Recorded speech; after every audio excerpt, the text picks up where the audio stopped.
جناب واپس میرے کریں۔ ایک دو سوال ہیں آپ سے، جو اللہ کا شکر ہے الحمدللہ ہوں، اللہ تعالیٰ نے مولا علی کے صدقے میں ہمیں شیعہ بنایا، اہل سنت فیملی سے تھا میں، تو یہ فیضان پنجتن پاک ہے، یہ فیضان اہل بیت ہے۔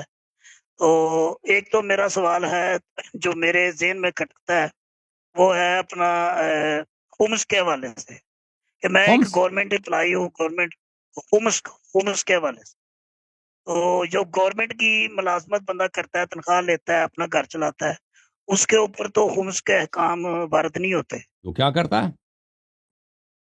گورنمنٹ امپلائی ہوں میں، گورنمنٹ سے ہوں، تنخواہ لیتا ہوں مہینے کی، جی سر، سیلری آتی ہے میری مہینے بعد، ہوں، تو جی جی، اس پہ تو خمس کے احکام نہیں لاگو ہوتے، کیا دیکھیں، حکم ہے؟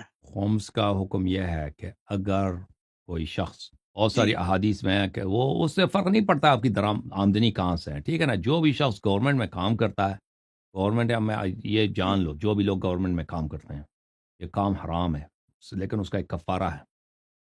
کوئی بھی گورنمنٹ، حکومت پاکستان ہے یا حکومت ہند ہے، اس کے لیے کام کرنا حرام ہے، لیکن اس کا ایک کفارہ ہے۔ اس کے بغیر آپ کا کام حرام ہے، وہ یہ ہے کہ شیعوں کی خدمت کرنا۔ تو جو بھی آدمی گورنمنٹ میں کام کرتا ہے اس کے لیے ضروری ہے، جس ڈپارٹمنٹ میں بھی ہے وہاں پہ شیعوں کی خدمت کرے۔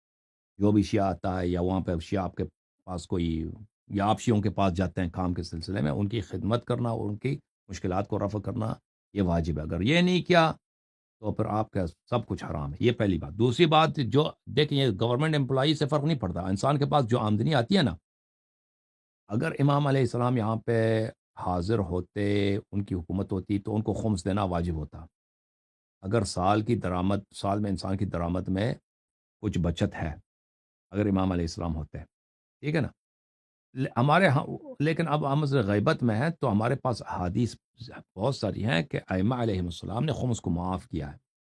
بعض احادیث میں ہے کہ خمس واجب بھی ہے، تو یہ احادیث میں آپس میں اختلاف ہے۔ اہل بیت طاہرین علیہ السلام نے فرمایا کہ جب احادیث میں اختلاف ہو تو آپ کسی بھی ان پہ سے کسی بھی پہ عمل کر سکتے ہیں۔ اب لوگوں کی مرضی ہے کہ وہ خمس اگر دیں تو بہتر ہے، افضل ہے، نہ دیں تو کہہ دیں کہ بھئی امام علیہ السلام نے جب حلال کیا تو دینے کی کیا ضرورت ہے۔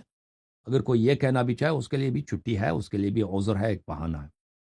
جو شخص چاہے گورنمنٹ امپلائی ہو یا بزنس مین ہے، اگر اس کے پاس پیسے آتے ہیں، اگر وہ خمس دینا چاہے، سال میں اگر بچت ہوتی ہے تو اس کا ایک پانچواں اس کا خمس بنے گا۔ Okay, thank you sir. یہ حلال حرام کا کلاس نہیں یہاں پر، یہاں پہ کلاس ہے جماعت عمریہ کے ساتھ، لیکن میں نے آپ کو احترام میں خمس کے مسائل جی بتا دیے۔